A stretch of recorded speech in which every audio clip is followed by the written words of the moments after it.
5 দিন বন্ধ থাকার পর সীমিত আকারে চালু হলো ব্রডব্যান্ড ইন্টারনেট। এর আগে মঙ্গলবার রাতেই অগ্রাধিকার বিবেচনায় প্রথম ধাপে ব্যাংক, বিদ্যুৎ, কূটনৈতিক এলাকা ও গণমাধ্যমে ইন্টারনেট দেওয়ার কথা জানান ডাক, টেলিযোগাযোগ ও আইসিটি প্রতিমন্ত্রী।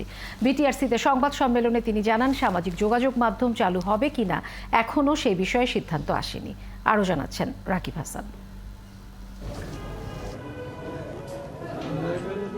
পুরে নিঃশেষ হয়ে যাওয়া এই ছোট্ট কক্ষটি দেখে বোঝার উপায় নেই এটি শহরের সবচেয়ে গুরুত্বপূর্ণ 3টি ডেটা সেন্টারের একটি। গেল বৃহস্পতিবার দুর্বৃত্তের আগুনে পুড়ে যায় দেশের 4টি ডেটা সেন্টার, 40টির বেশি সার্ভার। বিকল করে দেওয়া হয় ঢাকা চট্টগ্রাম বিটিসিএল সংযোগ। ফলে গোটা দেশ বিচ্ছিন্ন হয়ে যায় ব্রডব্যান্ড ইন্টারনেট সেবা থেকে। 5 দিন ধরে ইন্টারনেট সংযোগ পুনঃস্থাপনের চেষ্টা করে সরকার। পরিস্থিতি কিছুটা ভালোর দিকে আসতেই বিটিআরসিতে সংবাদ সম্মেলন ডাকেন আইসিটি প্রতিমন্ত্রী। জানান, রাতেই আসছে ইন্টারনেট, তবে পরীক্ষামূলকভাবে।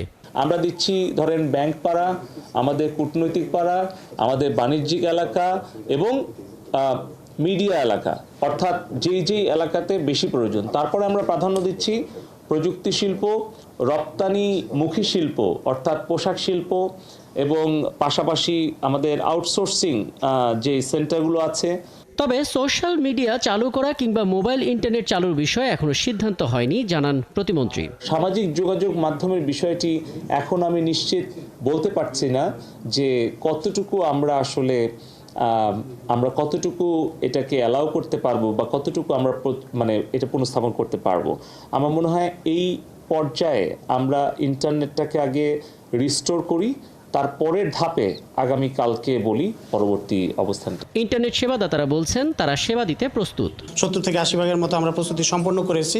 বাকিটুকু হয়তো কালকে পরশুর মধ্যে হয়তো বাকি নেটওয়ার্ক ইনফ্রাস্ট্রাকচারের যে সমস্যাটা সেটা আমরা সমাধান করতে পারবো।